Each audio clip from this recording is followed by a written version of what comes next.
Hello छात्रों, good morning to all of you. आज बहुत ऊर्जावान होकर के आए हैं। आज क्योंकि हम आपको इंग्लिश स्पीकिंग की क्लास देंगे और इंग्लिश स्पीकिंग की जो क्लास होगी इंग्लिश स्पीकिंग की, उसमें कई सारी चीजें आपको सीखनी पड़ेंगी। उसके बाद ही आपको अंग्रेजी सीखना आएगी, अंग्रेजी बोलना आएगी। अंग्रेजी अगर आप बोलना चाहते हैं तो आपके लिए जरूरी यही है कि सबसे पहले आप ओकैब को पढ़िए, ओकैब के बाद आप सेंटेंस के ट्रांसफॉर्मेशन को पढ़िए और ग्रामर और ट्रांसलेशन, तीनों चीजों को पढ़ना पड़ेगा। यानी इंग्लिश स्पीकिंग के लिए तीन चीजें बहुत जरूरी है, वो चीजें भी बताएंगे।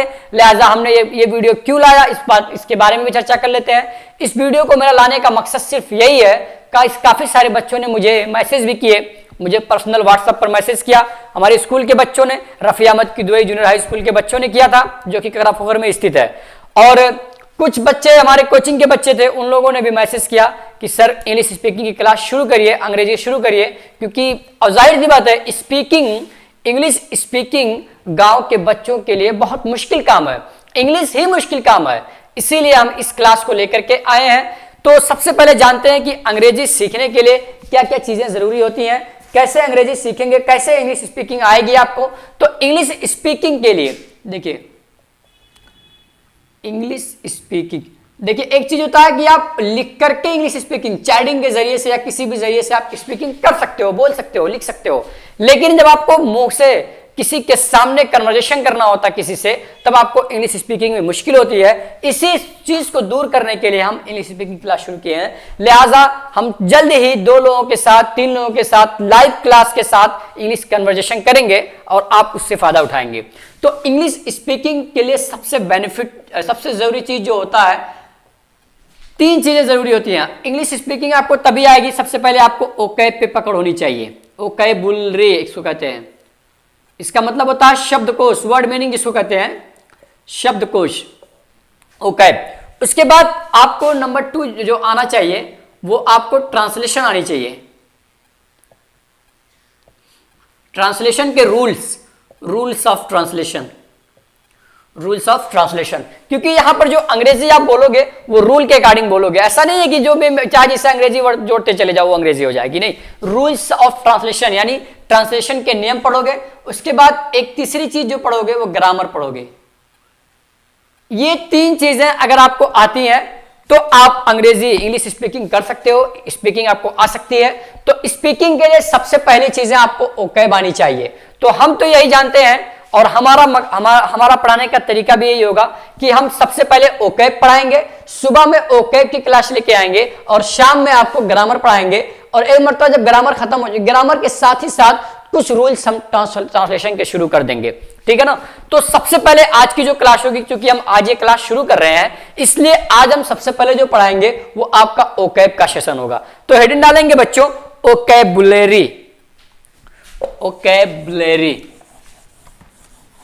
आज यहीं से शुरू करेंगे ओकैबुलरी के साथ, ओकैबुलरी।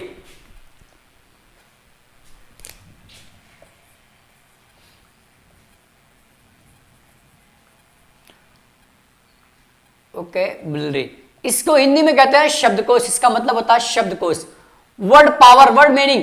यानी कोई वर्ड रहेगा उसका मतलब क्या होता है। हिंदी में भी वर्ड शब्दकोश होते हैं, हिंदी में भी होते हैं, तमाम कोई भी लैंग्वेज हो, हर लैंग्वेज, किसी लैंग्वेज को सीखने के लिए आपको उस लैंग्वेज के ओकैब पर बहुत ही महारत होनी चाहिए, ओकैब पर इतना पकड़ होनी चाहिए ताकि आप स्पीकिंग को बहुत कायदे से कर सको। कोई भी स्पीकिंग हो, कोई भी कन्वर्सेशन हो, आप कर सको। तो इसलिए सबसे पहले आप ओकैब जानेंगे और ओकैब का पहला सेशन जो होगा, पहला मीनिंग जो होगा वो आपका होगा प्राइमा फेसी।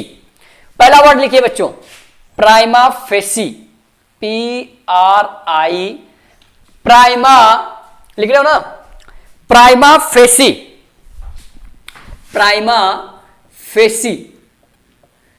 देखिए प्राइमा फेसी, इतना दूर मत लिखिए, प्राइमा फेसी, कलर नहीं है क्या इसमें, प्राइमा फेसी।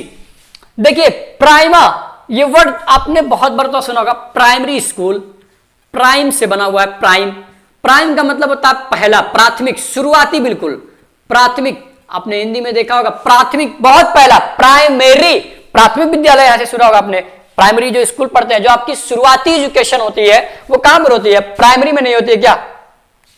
तो प्राइम का मतलब होता है पहला, प्राइम का मतलब होता है शुरुआती, तो प्राइमा माने प्राइमा फेसी, और फेस का मतलब होता है सूरत यानी शकल।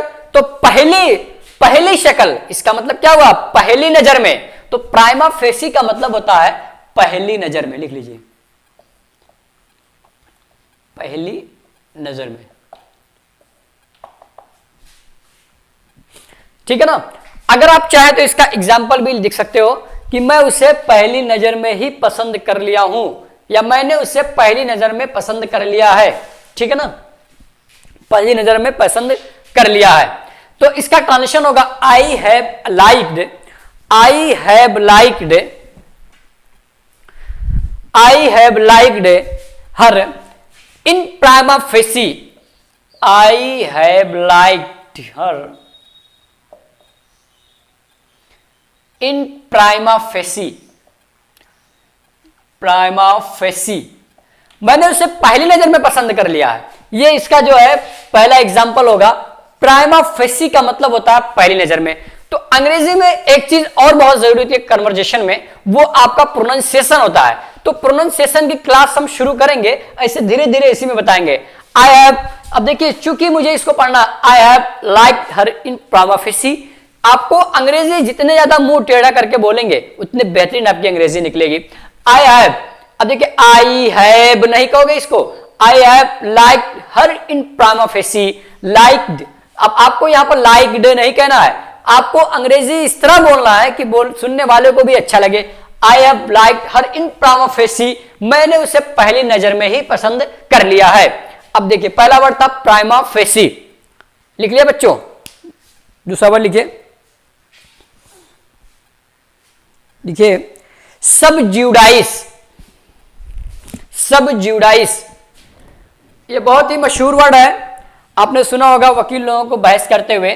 सबज्यूडाइस, ये जो वर्ड हम आपको दे रहे हैं ये सारे कंटेंट आपके इंडियन एक्सप्रेस हो गया, द हिंदू हो गया, ब्रिल्स एक्सप्रेस हो गया, और टाइम्स ऑफ इंडिया हो गया, हिंदुस्तान टाइम्स हो गया। इन सारे पेपर से, ये सारे पेपर हमारे सोर्सेज होते हैं, इन्हीं से हम सारे मैटर को निकालते हैं और आपके सामने रखेंगे। हमारा सिर्फ टारगेट यहीं से होगा, हम यहीं से सारे कंटेंट लाएंगे। लिहाजा आप अगर चाहें तो पेपर खरीद करके पढ़ सकते हैं, और अगर खरीदना नहीं चाहते तो आप मोबाइल में डाउनलोड कर लीजिए, क्योंकि मैं खुद मोबाइल में डाउनलोड करके उसका मीनिंग बाकायदा लिख करके तब आप लोगों को समझाता हूं पूरा।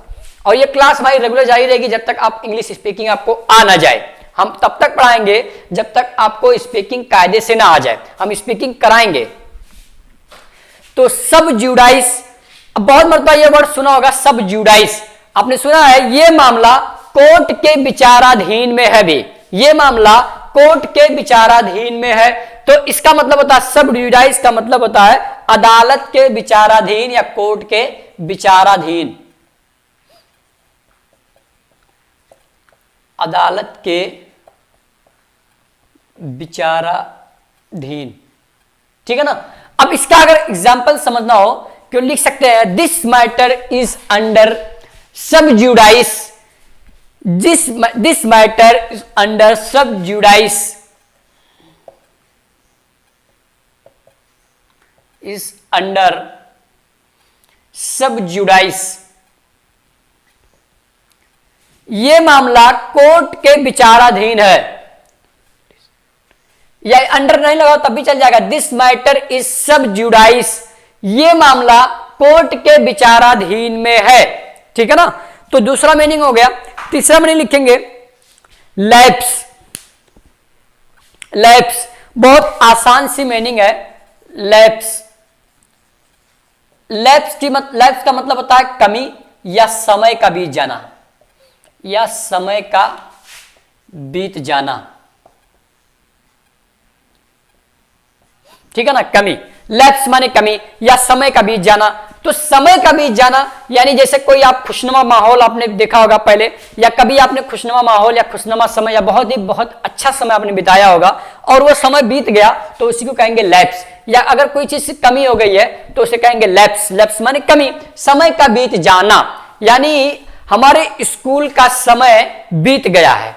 आवर हमारे स्कूल का समय, या हम ये कह सकते हैं हमारे बचपन का समय बीत चुका है। तो आवर चाइल्डहुड लाइफ, या आप लिख सकते हैं our childhood has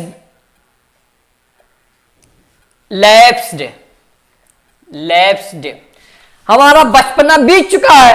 our childhood has lapped, हमारा बचपना बीत चुका है। लिहाजा लैप्स का मतलब क्या होता है? समय बीत जाना, समय का बीत जाना। ठीक है ना, समझ में आ रहा है? चलिए देखिए आगे देखिए, अगला जो मीनिंग है लैश, लैश माने हमला करना। नंबर 4 लैश, लैश यानी हमला करना, हमला करना, लैश माने हमला करना। अब देखिए अभी ताजा तरीन खबर है कि इजराइल ने फलस्तीन पर हमला किया। इजराइल ने फलस्तीन पर हमला किया, तो कैसे कहेंगे? इजराइल लैश्ड ऑन फलस्तीन, इजराइल लैश्ड ऑन फलस्तीन, इजराइल लैश्ड ऑन पैलेस्टीन। फलस्तीन को ऐसे लिखते हैं बच्चों, ध्यान रखना, पैलेस्टीन। ठीक है ना, इजराइल ने फलस्तीन पर हमला किया, लैश्ड फलस्तीन, फलस्तीन पर हमला किया। ठीक है ना। लाउड, अगला वर्ड है लाउड, LAUD, लाउड।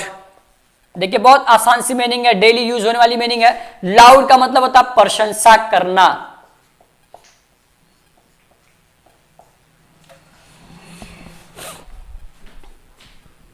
लाउड माने प्रशंसा करना। ठीक है ना।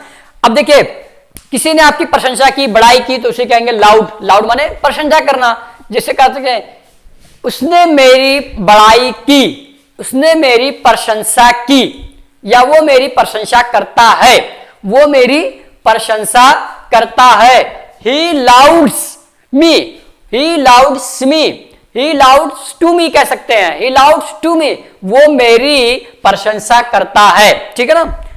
अगला वर्ड देखिए लीजेंडरी, आपने बहुत सुना होगा ये वर्ड लीजेंडरी, लीजेंडरी, बहुत मशहूर कोई चीज हो, बहुत फेमस चीज कोई हो, उसे लीजेंडरी कहेंगे, बहुत मशहूर या बहुत फेमस। ठीक है ना, बहुत मशहूर या बहुत फेमस। लीजेंडरी का मतलब बहुत मशहूर या बहुत फेमस, यानी कोई चीज बहुत प्रसिद्ध हो उसे क्या कहेंगे? लीजेंडरी कहेंगे। जैसे मैंने कहा, जैसे मान लीजिए कोई क्रिकेटर है महेंद्र सिंह धोनी, तो लिख सकते हैं Mahendra Singh Dhoni is legendary player, Mahendra Singh Dhoni is legendary player. Mahendra Singh Dhoni कैसे प्लेयर है? बहुत मशहूर खिलाड़ी हैं। उसके बाद अगली मीनिंग जो आपकी होगी वो लेथल, लेथल माने जानलेवा होता है, लेथल। नंबर 7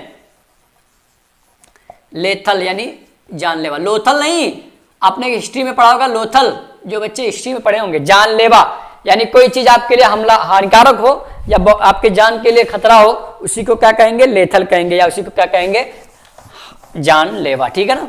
तो मीनिंग समझ में आ रही है ना, दिक्कत तो नहीं है, बने रहिए, देखिए देखते रहिए, आप धीरे धीरे कोई चीज सीखेंगे, इतने आसानी से इतने जल्दी से कोई चीज नहीं सीख पाएंगे। ठीक है ना। ठीक है, लिख लिया ना सब चीजें। अब देखिए अगला मीनिंग है libel, libel, libel, libel, libel का मतलब होता है बदनाम करना, लीबल, लीबल का मतलब क्या होता है? बदनाम करना, लीबल, लीबल का मतलब बदनाम करना, यानी किसी को कोई बदनाम कर दे, यानी झूठ मूठ का, अगर झूठ से ही कोई इल्जाम लगा दे, किसी को फालतू में बदनाम कर दे, उसकी बुराई कर दे, उसी को कहते हैं बदनाम करना, लीबल। जैसे मैंने कहा उसने मुझे बदनाम किया, शी या ही, कोई भी लड़का या लड़की हो, ही लीबल्ड मी, ही लीबल्ड मी, उसने मुझे बदनाम किया। अगला वर्ड देखिए लिबर्टी, लिबर्टी माने आजादी। आपने देखा होगा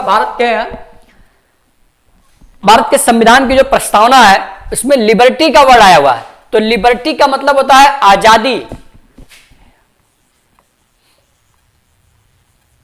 लिबर्टी, लिबर्टी माने आजादी। ठीक है ना।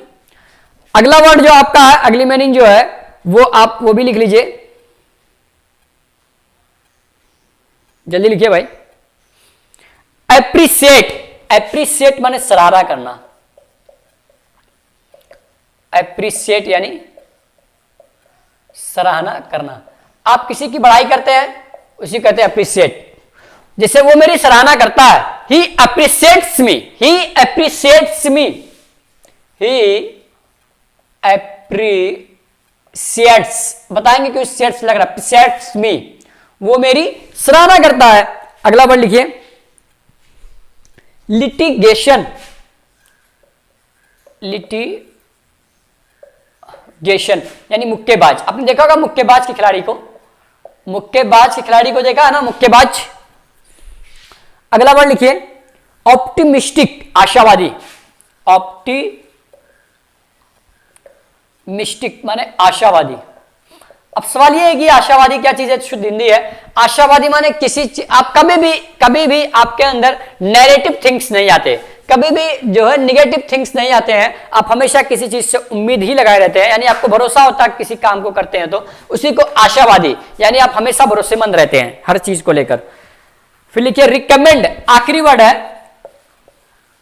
रिकमेंड। रिकमेंड माने सुझाव,